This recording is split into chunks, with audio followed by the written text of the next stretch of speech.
Ang kwento ni Isaac. Si Isaac ay ang anak nina Abraham at Sarah. Siya ang pinagkatiwalaan ng Diyos na maging tagapagpatuloy ng lahi ni Abraham.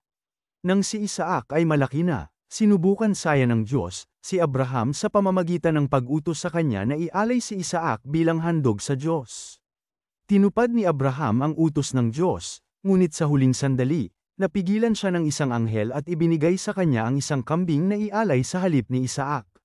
Nang si Isaac ay nasa tamang edad na, hiniling ni Abraham sa kanyang lingkod na maghanap ng isang asawa para kay Isaac mula sa kanilang pamilya sa Mesopotamia.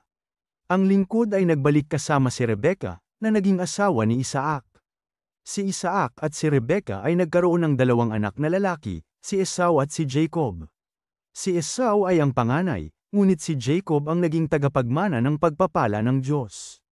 Si Isaac ay namatay sa edad na 180, at siya ay inilibing sa Makpela kasama ang kanyang mga magulang.